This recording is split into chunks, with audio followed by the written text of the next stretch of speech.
Conjugare, Centro Português de Apoio à Pesquisa Científica e à Cultura. Acreditamos que as ciências e as artes mudam o mundo. O conhecimento transforma, e isso nos motiva. Jornada Internacional de Iniciação Científica e Extensão Universitária, GICEL 2025, realização dias 25, 26 e 27 de novembro.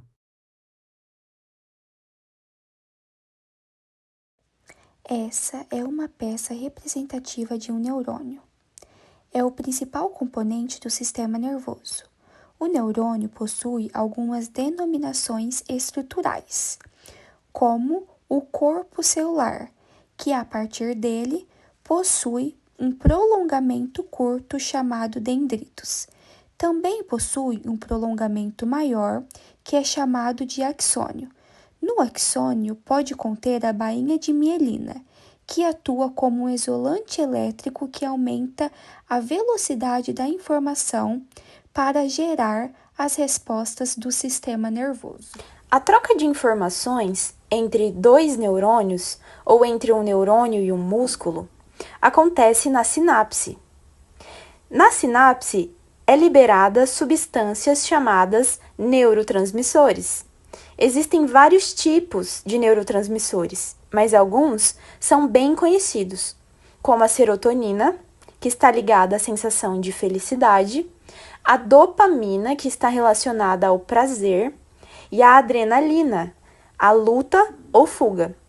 Os neurotransmissores são como mensageiros químicos que ajudam os neurônios a se comunicarem.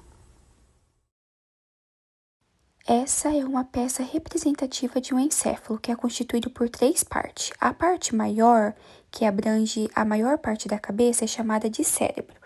A parte menor é chamada de cerebelo, que fica na região posterior da cabeça. E também o tronco encefálico, que vai fazer uma conexão dessas estruturas com a medula espinal. Esse é um boneco que contém peças que representam o sistema digestório. O sistema digestório começa na boca, onde ocorre a trituração mecânica dos alimentos pelos dentes, com a participação da língua e das glândulas salivares, formando então o bolo alimentar. Em seguida, o alimento passa da faringe para o esôfago e chega ao estômago, órgão que possui pregas e secreta ácido clorídrico, formando o bolo alimentar em quimo, auxiliando na digestão.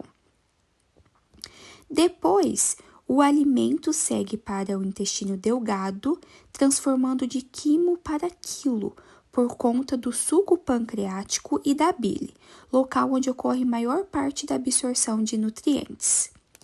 Posteriormente, passa pelo intestino grosso, formando a massa fecal, onde ocorre a maior parte da absorção de água até ser eliminado pelo reto e ânus.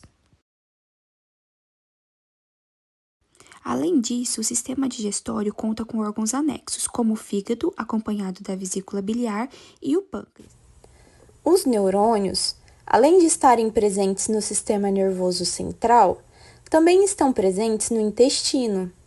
Por isso, são chamados de sistema nervoso entérico e também de segundo cérebro.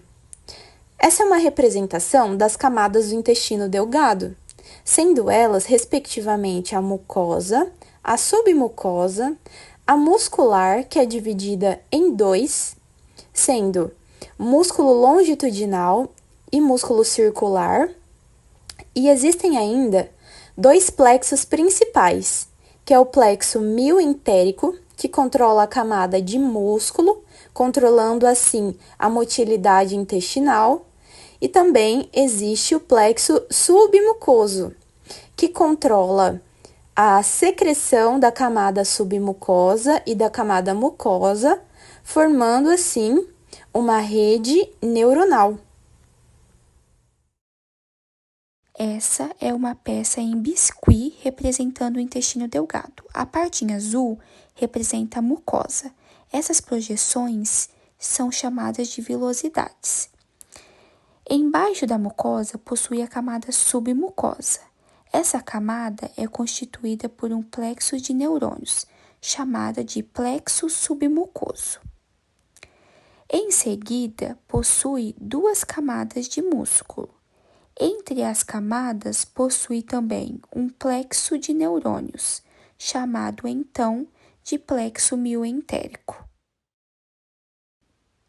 Essas peças são representações das principais células presentes no sistema digestório. As células caliciformes são células que possuem funções de produção de muco, lubrificação intestinal, barreira protetora e modulação da resposta imune intestinal.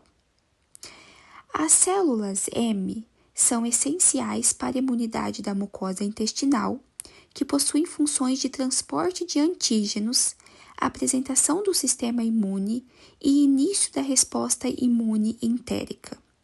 As células de Paneth são células exócrinas, que possuem funções de secreção de substâncias antimicrobianas, regulação da microbiota, suporte às células troncos intestinais e proteção contra patógenos entéricos. As células enteroendócrinas são células que possuem funções de regulação da digestão, absorção de nutrientes e metabolismo, fazendo a liberação de hormônios, além de possuir uma comunicação entre o intestino e o cérebro.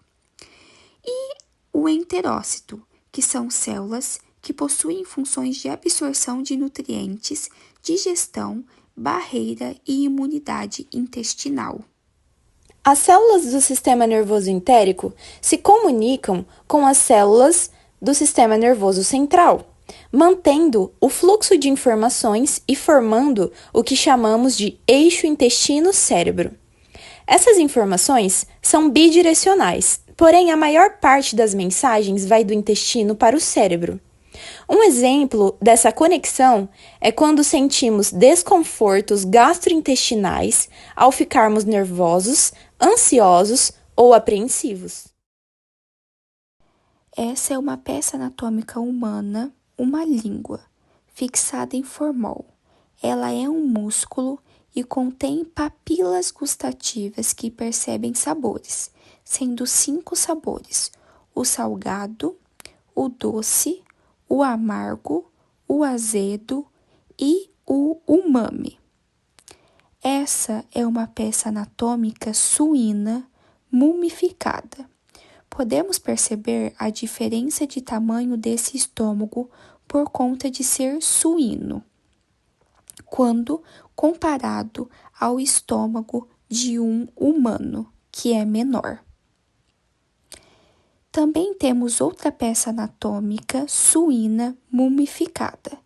Vemos uma parte do intestino grosso e, em anexo, podemos ver o apêndice vermiforme, que é um órgão vestigial nos humanos. Outra peça anatômica suína mumificada que mostra a diferença de diâmetro entre o intestino delgado e o intestino grosso.